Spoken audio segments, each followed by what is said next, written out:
bu ərazilər eramızdan əvvəl 12-8-ci minilliklərə aid olan Azərbaycan Qobustan qayalıqlarıdır və burada hesab edilir ki, bizdən yaşadığımız bu dövrdən 10 min il qabaq təxminən Azərbaycanın ən qədim sakinləri, məskunları yaşayıblar.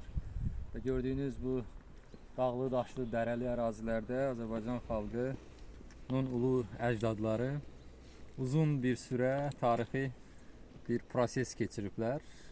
Yəqin ki, Xəzər dənizi əvvəllər elə bu civarlarda olub, sonradan çəkilib gedibdir arxaya. Amma istənilən halda bu mədəniyyət, bu tarixi yaşayış məskəni Azərbaycan ərazisində ta qədimdən insanların yaşayışının bizim dövrə gəlib çatmış ümumi bir mənzərəsidir. Və gördüyünüz kimi insanlar mağaralarda yaşayıblar. Biz çox arzu edirik ki, bizim yaşayışımız mağaradan çox uzaqlaşsın. Amma həm də mağaranı unutmamaq şərti ilə.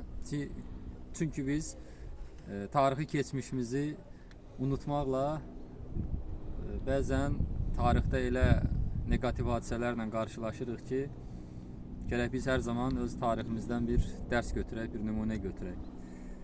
Və bütün bunları ələ alaraq təbii ki, biz innovasiyalara, yenilikçiliyə, daha müasir həyata can atmaqdan ötürü əzmlə, səylə çalışmalıyıq və düşüncəmizi də, həyat tərzimizi də dünya düzəninə uyğun olaraq təkmilləşdirməliyik.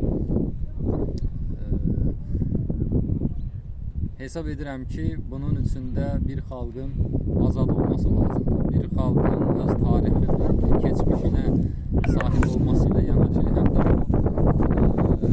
bu vətənin üzərində, bu torpağın üzərində olan təbii sərvətlərinə, hakimiyyətinə və bütün parametrlər üzrə hər şeyə sahib olmalıdır ki, xalqın inkişaf səviyyəsi mağaralardan fərqli olaraq çox inkişaf edib irəli gedə bilsin. Və hesab edirik ki, bu yol, bu iz, bu irs Azərbaycan xalqını qısa bir müddət sonra öz tarixi o inkişaf mərhələsinə çatdıracaqdır və biz bu tarixdən sadəcə olaraq ulularımızın irsini görməkdən ötürü bizim üçün bir görüntü halını alacaqdır.